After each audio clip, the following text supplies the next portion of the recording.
class from Japan. Ang model nito is Stingray. Matagal-tagal na to, almost 2 years na sa akin. From transferring left-hand drive to right-hand drive into left-hand drive. So ano bang naging problema ng sasakyan na to within almost 2 years?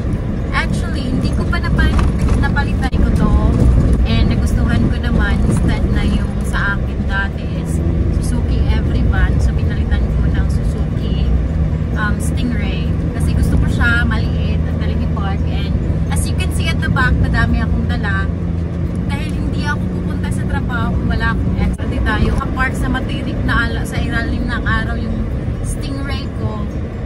Of course, pinamaximize ko siya, and especially pag madaming tao sa nasakay, full pack yung sasakyan ko. But now I'm alone.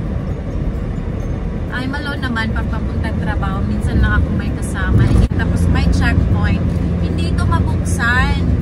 Tapos kailangan pa siyang i-open ang buong door na to para makita nung police or nag-checkpoint. Tapos nagtanong kung ano nangyari. Tapos pag wala na yung police, I mean, pag malampas na kami sa police, tapos check, babalik naman.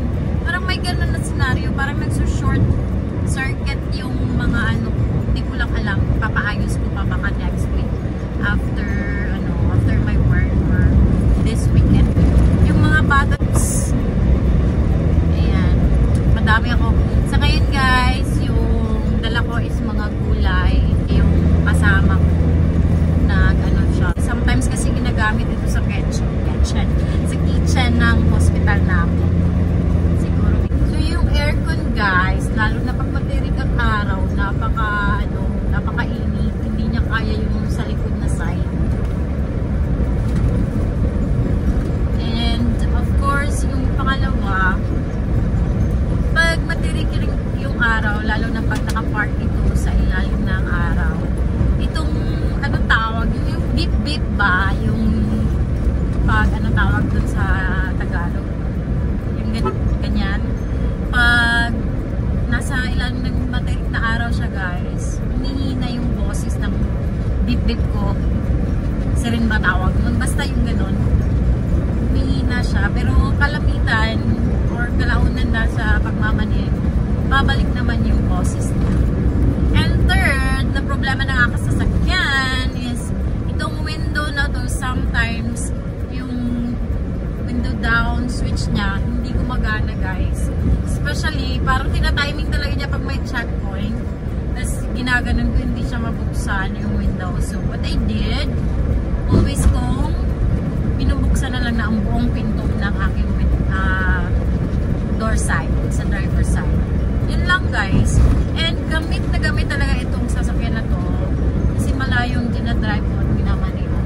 And as you can see at the back, madami akong dala ngayon kasi hindi ako maalis pag wala akong karga para naman makabawi ako sa mga gasoline consumption ko sa biyahe.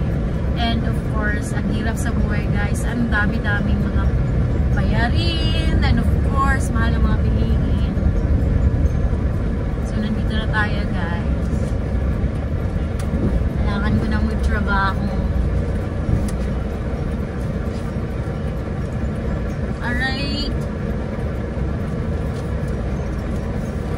Dito lang tayo papark kasi madami yan. So that's all for today. Thank you so much for watching. Bye for now.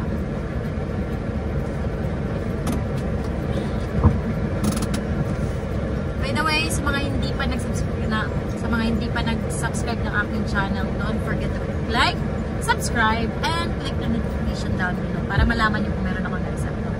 Bye!